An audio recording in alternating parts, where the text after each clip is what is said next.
Hello everyone, welcome back to Allcarnews, and I am super excited to now have the third Ford Maverick here on the channel for review. We have been in the pre-facelifted Maverick Tremor as well as the XLT with the FX4 off-road package, but this is the all-new and first ever Ford Maverick Lobo for the 2025 model year, and it's also bringing along a host of upgrades for the entire Ford Maverick lineup. So of course in this video I'm going to give you guys an impression of all those new features that you can find in pretty much all of the new Mavericks, but we're also going to take a full deep dive of this all-new Ford Maverick Lobo as Ford is bringing back the street truck with style and honestly a little bit more cool, unique goodies. Doesn't make a whole lot of sense, not necessarily, but I think that's the whole point of these street trucks. They're supposed to be fun, and it's really offering a unique tuned from the factory style package, and it's a way more than just a lot of visuals. So I'm gonna give you guys my full 1 week impression as we've been driving this Maverick Lobo over the course of the week.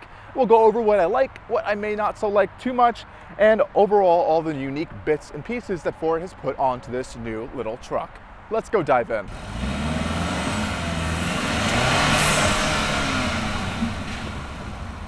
So popping open the hood of this all-new Ford Maverick Lobo, what are we getting here? Well, the engine is actually the same EcoBoost 4-cylinder engine you can find already in the Ford Maverick lineup. It's making around 250 horsepower. We've reviewed it on this channel as well. It's a pretty good engine. It doesn't have the most aggressive sound. It almost has this really deep, bassy sound to it, but we still find this here in the Maverick, so that is not new. What is new though is the transmission. This is actually a 7-speed quick shifting transmission, as well as the steering rack is a little bit more sportier, as well as the brakes as well are a little bit sportier on the vehicle. And overall this engine is pretty peppy, pretty strong, lots of low-end grunt and torque. Even though it doesn't rev out too high, I think it does pretty well in both combining good quick acceleration as well as pretty decent fuel economy still, as I've been able to get around 30 mpg still if I'm babying it over the course of this week. The Maverick also borrows the rear twin clutch differential out back from the Maverick Tremor, but in this case it's been tuned a little bit more for performance applications. So there's a special Lobo mode actually in the drive mode selector on the steering wheel, and that will allow that rear differential and traction management kind of give you a little bit more slip capability. So yes, if you really are trying hard, you can kind of get that rear end to just slightly kick out a little bit in the all-new Maverick Lobo, which I think is kind of fun. Now Ford also has fitted the Max tow package to the Maverick Lobo, and you may think, why would I want that on a Maverick Lobo? Well, it actually comes with increased cooling for the engine. So as standard, you're actually getting that increased cooling on the Maverick Lobo, as they're kind of thinking in their minds that you're probably gonna be driving this a little bit more in a sportier fashion than a regular Maverick, though it still has the same issue with the Tremor, where since we have that rear clutch and differential system back there, your tow rating and payload rating are decreased to around 2,000 pounds for towing, and your payload rating is also tuned down just a little bit as well. And normal Mavericks with the Max Tow package, you can actually do up to 4,000 pounds of towing. So keep that in mind when looking throughout the Maverick lineup. Now it's time to talk visuals. As you can see up front here, the entire Ford Maverick lineup has actually been mildly redesigned for the 2025 model year with all new headlights. We have a very distinctive daytime running light out of LED over here for our headlights. This one is also getting a full LED projector beam, though our turn signals are still an incandescent style bulb. As you know, this is a lower cost vehicle, even if this Lobo is as tested right here at $42,000. The Lobo is also getting a very distinct front grille. It has this unique scalloped shape around it with these very long vertical veins on it, very distinctive in the Maverick lineup.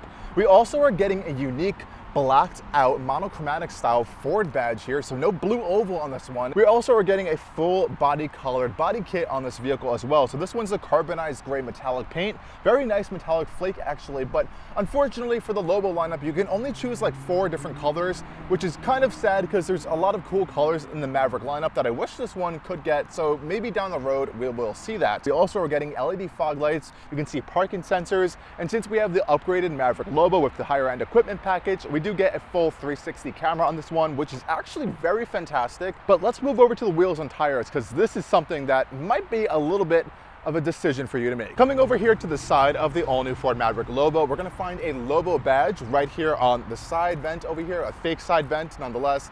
But here is the unique piece to the Maverick Lobo. These are these turbofan style black dish wheels here. I think they look actually quite cool on this vehicle. I almost want to see them maybe in like a body color or maybe a white. That'd be a really cool option there. But there is another wheel option you can get if you do not like these particular wheels. My most interesting thing here though is with this tire. I'm not sure why they went with this particular tire for the sportier Maverick Lobo. This has a lot of tread on it. It's a Goodyear Wrangler tire. It's also incredibly skinny. It's a 225/55 R19. And I just don't think there's enough contact to the ground with this vehicle on this particular tire. I wish there was a little bit of a wider tire on the Maverick Lobo just because it enhances that little sportier feel, maybe even a flared out body kit. Hopefully giving you guys some ideas over there at Ford, but otherwise it's fine for day-to-day driving. Just I wish there's something a little bit sportier on offer from factory. Back here behind the tire though, we are getting a lowered suspension setup. So the whole car is about an inch lower than a regular Maverick, and then 1.1 inches out back, almost around a ½ inch up front around those numbers. And we also are getting a little bit of a sportier suspension setup. So it is a little bit noticeably stiffer than the regular Maverick, but honestly, it's not overly stiff where it's really gonna impede daily driving, which is nice. And as I mentioned earlier, we're getting upgraded brakes as well, so a little bit more stopping power for this sportier little Maverick. Out back here on the Maverick Lobo and having a look at the side of the vehicle, you can really see and hear that the vehicle is indeed much lower than a regular Maverick, and you can also get a better look at that side body kit as well, that you're getting standard on all the Maverick Lobos in full body painted color, which I like. Another really great thing about the Lobo is that it really doesn't impede on any other practicality features of the Maverick, as it's pretty much what you're getting in a Tremor, just lowered to the ground and sportier. So back here we do have our same bed size and everything, so that's not different. This one has a spray-in bed liner as well, which is nice and rugged feeling. No soft close or dampening actual tailgate though. That would have been a nice touch for this Maverick Lobo, but you still get all the great accessibility and usability features back here. We have power outlets back here. We have LED bed lights as well. We're also getting a lot of hooks as well. You kind of tie things down, as well as this track up here, which is also nice. And again, there are plenty of accessories for the Maverick available, from bed covers to this whole cabs in the back you can put on. So you can really build your Maverick as you want it, but I'm glad they really haven't impeded any of the space in the rear end of the Maverick Lobo. You can see part of our camera system is back here as well, and like I said, we still have that towing capability, just around 2,000 pounds of towing. Nothing really is different though on the taillights for this 2025 model year on the Maverick, so if you really want to spot that new facelifted Maverick on the road, the front end, some color, wheel, and other options are really going to be your way to differentiate them. And I really like this power opening rear window back here on the Maverick. I think that's a fun little touch. Okay everyone, let's go have a look at the interior now of the all-new Ford Maverick Lobo, because there actually is quite a few changes and unique bits to this Lobo variant as well. So of course we still have the regular cab design on the Maverick, so that is not going to be changing whatsoever. It's a pretty long vehicle. Let's open up our rear door here. And of course we have keyless access on the Mavericks, which is a nice touch, and we have privacy glass on those rear windows, which is also quite nice. Opening up our rear door, we have a pretty wide opening as well, which I still like on the Mavericks. It's always been a pretty good thing, as it is generally quite a practical vehicle. Hopping inside, of course, nothing really has changed in terms of the door panels, even for this facelifted Maverick. Same of that blue hard plastic material. You know, the entry-level Mavericks are meant to be affordable, so this one at 42 grand is a little bit pricey to have these materials, but they're not going to redesign an entire door card just for one trim of a model. But we do have these soft touch kind of blue accented armrests over here, and I like these grabber blue accents on the Lobo trim as well in the door area. I think that's a really cool touch. The good thing about these materials is that they're very durable and honestly feel long lasting, and I like how they have these little Easter eggs in here. So they say put a water bottle in here, it's gonna fit, it's big enough, and you have a lot of little ports here. And we even get these really cool little Ford logos on the door screws, which is kind of a cool touch there. And then we come to the interior. So we have a lot of side storage over here, which is nice. Grabber blue and these lime green accents throughout the entire interior of the Lobo, which is nice. And this is the Active X seating material in here. So it's not leather, it's kind of a faux leather vinyl style material. We also have these really cool kind of almost paint splatter accents, almost like graffiti style accents throughout the entire of the interior as well, which is kind of a cool touch. And what I love about the Maverick is its practicality. So over here, you can just pull this little lever right here, and under the seats, you have so much additional storage, which is really crazy. I have some shopping bags in there, as well as some other stuff. And honestly, it's so deep. It's almost like having a trunk in the vehicle, which is really nice. And people can make like 3D printed parts. There's some cargo covers and stuff you can put in there, and it actually locks to stay into place. So you can actually take things in and out of here pretty easily as well, and not just, you know, have it fall on you while you're loading stuff in. But let's hop inside and see how I fit in. Getting in and out is pretty easy, like I mentioned, with this pretty wide and huge just door opening. Listen to the door closing sound. Pretty solid, not too bad actually for an affordable entry-level small truck as we have with the Maverick here. And here is the seating position in the back. So this is my seating position up front here. I'm 6 feet tall for starters. We also have some storage cubby behind the front and front passenger seat, which is really nice as well. And the material of this ActiveX seat is really covering the whole seat, so we don't have any scratchy black plastics on the back, which is nice. Thankfully, even our window switches are illuminated back here, so you can see those at night. We have some grab hooks up here, and in the middle, we got 2 USB-C ports, which is a great feature here, as well as a regular household-style 120-volt outlet. So really nice stuff back here, which is cool.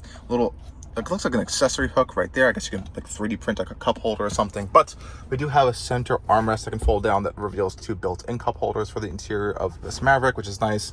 And again, you can see those cool stitching accents on the headrest over here. I really like that. It really stands out. And this rear glass piece does open and close via the switch up front, which is really a cool feature as well. It kind of lets some venting in this cabin. And as you can see, we do have some anchor points here for some car seats if you would like to put those in your Maverick. We also have some lighting back here, which does activate LED, which is nice. And since this one does have this power opening sunroof package, we do lose a little bit of headroom actually in the entire cabin. So regular Maverick's headroom is really just up here and the whole roof. So this is about like 2, 3, maybe 4 inches, 2 or 3 inches actually, I would say, of space that is now being kind of eaten in. But thankfully we have this cutout up here, so I can sit back here perfectly. And front passengers and drivers, honestly, it's really not that bad at all. But if you're really incredibly super tall and like to have your seat pulled up, maybe you might want to consider not getting the sunroof. But otherwise, really no issues whatsoever back here. I wish there were air vents, but this is such a small vehicle. The air up front does actually just come back here pretty easily, so I wouldn't really call that a downside here. And honestly, really no complaints here. The seats themselves are really comfortable. They have enough thigh and just overall back support. They don't feel really cramped either. So I think the Maverick still remains its practicality stuff, even with this new Lobo trim. But let's go hop up front and see what the changes Ford made up there. Hopping up front on the Maverick, let's have another listen to that door closing sound here, because it's actually quite nice. Pretty solid there. We have blind spot on this one, and of course cameras here, but these are not power folding mirrors. Hopping inside, it is quite toasty today. Same treatment as we saw in the rear for our door panels here. Nothing different other than just lock and unlock buttons. This one's also getting the upgraded Bang & Olufsen audio system as well. Again, nice solid door thunk on the Maverick Lobo here. And I am going to start it up, turn the AC on, because it is really, really hot today. So we have our start stop button located right down here. Let's see what happens when we push that. Built Ford tough. And we see we have some new display tech going on here. So let's dive in and see what's new on this 2025 Maverick interior. So guys, like I mentioned, not only is this a cool, unique interior for this Maverick Lobo, there is an all new interior just overall for the entire Ford Maverick lineup. Let's get with the Lobo stuff out of the way first. So on the steering wheel here, same steering wheel we've seen before actually on the previous pre-facelift Maverick, but what's new is that unique stitching here. So we have that grabber blue and lime accented stitching around the entire steering wheel. We're also going to find it on the front seats, headrest as well, and we have this Lobo badge in here as well, which is a really nice touch, and that cool kind of blue graffiti style accent throughout the entire material of this seat, of this ActiveX seat. I will say though that in this heat today, in this sunshine right here, it gets so hot. It feels like leather in that sense, where you have that sun hitting on it. It's really, really hot. I wish there was like at least a perforation in here, even if it's not leather. That would have also been a nice touch. But overall, they were actually quite comfortable seats. Pretty good just general bolstering as well. Nice large bottom cushion and great general thigh support. This passenger seat, even on this higher equipment group Maverick Lobo, is still manually operated, though I do have power operation here for me as a driver, which is something to keep in mind, as well as lumbar support as well. Nice big door cards. We have those nice grabber blue accents on the side over here for our kind of pull area. Power windows, auto up and down front windows, which is nice. Power mirror controls as well. And of course, automatic lighting controls, automatic high beams. We have our bed light as well back there. And we can find those same grabber blue accents throughout all of the air vents in the interior of the cabin, which I think is a really fun touch there. But all the rest of this material in here, the blue dash, all plastic, is pretty much the same we'll find in every other Maverick as well. This one is getting, though, pedal shifters for this new 7-speed quick shifting automatic transmission. That's a nice touch there. And we also are getting the latest generation of Ford's Co-Pilot system. So we have full radar adaptive cruise control in this Maverick with steering and lane keep assist, which is a really wonderful feature as well. Audio controls, phone controls, as well as track controls. And another cool thing here is we have an upgraded digital cluster. I actually think this is really great in its layout. You may not have, traditional circular gauges, but everything's pretty clear. We have our fuel gauge there, temperature gauge there, rev counter right there, and a lot of just static information on the bottom, which is nice. And our drive modes have moved to the steering wheel here. So we have plenty of drive modes actually to kind of move through. So pressing these buttons here, you're gonna find we have a mode starting with wet, icy, snowy roads, so slippery. Then we're going to go straight into eco driving. We have a normal driving mode. Then we have a sport mode as well. We have a tow haul, and then the new Lobo mode here. So this is going to reduce traction intervention, redistribute how that rear differential kind of clutch system is working as well to kind of allow a little bit more sliding. And Ford says this is for track use only, so don't use it on the road. But it does really keep the engine revs really high. It holds lower gears more often, which is kind of cool. So it is actually doing something. If you don't want all that extreme stuff, I would say sport is good for spirited on-road driving. They genuinely do mean that. It is actually much more better than the normal mode for driving a little bit more in a sportier fashion. So they actually do stuff, these drive modes. It's not just a gimmick, I would say. So that's a nice touch there. I did wish they changed the steering wheel design up, but I don't think that's going to happen on these Mavericks. Our traditional turn stock here. We have wipers as well. I don't believe they're automatic, but someone can correct me if I'm wrong. But the big changes on this interior have to be with this center console area over here, because we have an all new and truly colossal screen here. So gone is that silly little cubby over here, which I always said I wish they would just make the screen big, and they finally did, and it works so much better. We still get a nice storage cubby up here, which is nice. So we still have that additional storage in this interior, but this screen is just galaxies better than before. It's a newer software. It's Ford's latest digital style experience system here. We have our climate controls built into the dash and the screen, which I do not mind at all because they're always there. And honestly, the screen has been great in all of the new Ford products I've tested. It never really lags. It never has issues, honestly. It's very easy to use. So we have heated seats right here. We can control our 3 levels of heat seating, which is nice, even for the front passenger. Heated steering wheel there.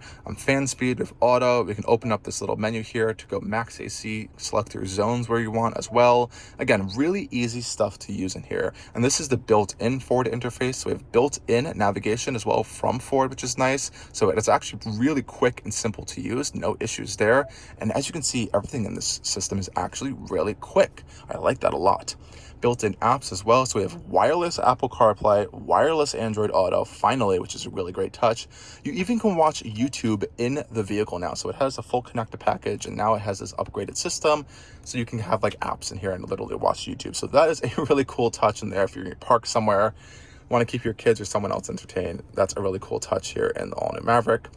We also are getting some other fun things. So we still have this little side panel over here that kind of gives us a lot of the same information we can pick out in our digital cluster over there. And this can be used with Apple CarPlay as well. So you can have a split Apple CarPlay or full screen Apple CarPlay. I like how Ford still offers that feature, which is pretty cool. Settings menus are pretty much easy to navigate. Nothing too crazy to kind of dive into in here. But again, a lot of nice stuff to connect. We have our Ford Pass app as well, which we can remote start the vehicle via there, which is cool. And kind of check on our fuel status as well, but I think the app is a little bit better for EVs. And I almost forgot to say, we do have some settings on our multifunction screen over here, so we can kind of scroll through all of these menus and pop up like a card up here on our screen. Center console wise, down here again, those nice kind of grabber blue accents over here are really nice.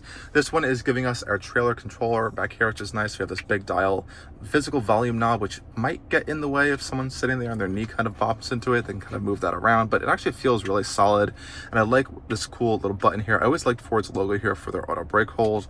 We have hard buttons for our defroster, hazards lights, as well as access to our 360 camera system, which I think is really, really, really crystal clear. Actually, it is a little bit bright out right now, so things may be getting washed out, but really great camera system, I have to say. And with the parking sensors, this works super, super well. When you're up close to something, it's really crystal clear. So good job on the camera system there forward.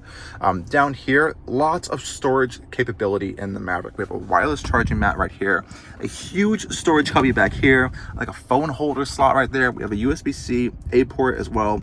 We also have a regular cigarette style outlet down there, which is nice. And this little window control switch here for our rear sliding glass to vent as well. Nice two big cup holders, and we have a big open tray area over here, so you can really put any size cups in there, which is great.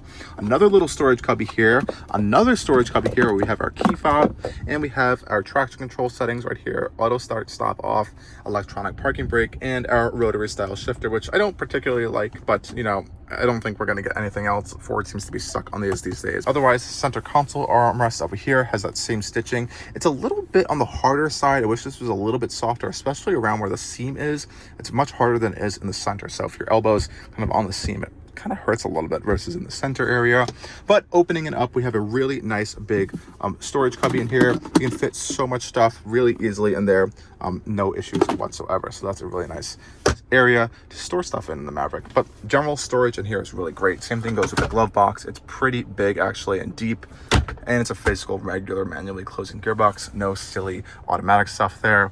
Regular sun visor mirrors as well. They do slide as well, which is really great. So easy to block out some sun access. LED lights up here as well. We have a manually mirror up here, which I don't really like these. I think even in the regular Mavericks, they're not my favorite. And for some reason, this airbag thing at night completely will kind of reflect into this upper glass portion up here somehow from the rear glass. And it is a little bit irritating actually, and I wish this either could have been digital or a little bit upgraded. That would have been a nice touch for it. But I do like that we have this sunroof on this Maverick. This is actually the first Maverick we've had to review out of this three with the sunroof package, so I'm glad to finally experience it. And it's honestly a nice little thing to have in the Maverick. Pretty easy to open. It's not the biggest thing on the planet, but we do have a little wind deflector over here, and it honestly does a good job. And you can also vent as well, as all sunroofs can really do these days that open.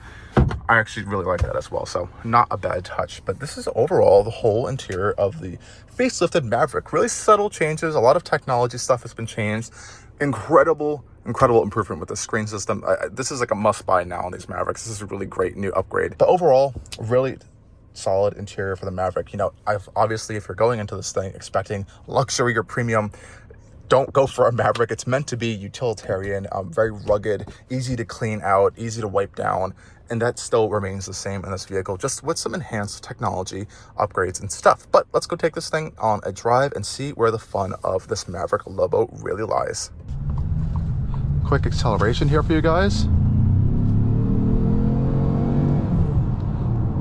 The car has a really loud turbo whooshing sound in pretty much any single drive mode there. We're in normal drive mode right now.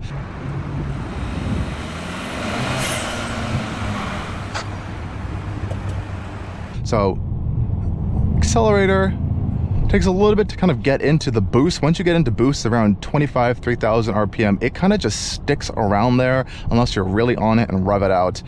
It's really cool. Pop it over into sport mode. Things do change a little bit in sport mode. You have a little bit of some throttle mapping. It stays in the lower gears with a 7-speed sport transmission there. It kind of downshifts more aggressively for you.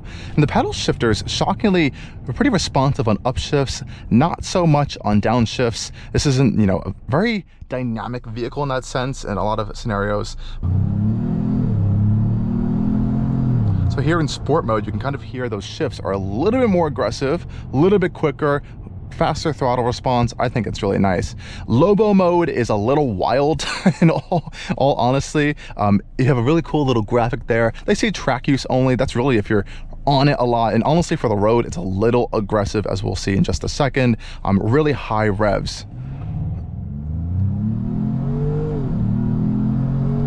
So you can see the shift points are actually way higher in that rev range than in any other drive mode. It shifts and keeps the power band around over 5,000 RPM. It goes right up to redline in Lobo mode. So totally different application, really aggressive downshifts as well. Steering is also a little bit sharper than it was before. That's also derived from the Ford Performance parts bin from some other hot hatch vehicles that are no longer sold in the US. So it is still lifeless, unfortunately, I would say, but It's a little bit heavier, maybe, I think, than the other Mavericks. It doesn't feel too dramatically different than the Maverick Tremor or the Maverick XLT with the FX4 package that we also tested on this channel. So in that aspect, you're not going to notice too much there. There's just a little bit more heft, but really isn't a lot of feel or stuff coming from the steering rack whatsoever. But since the car is really long, it does really nice stuff in straight lines. Around the corners, you definitely notice that length just a little bit more.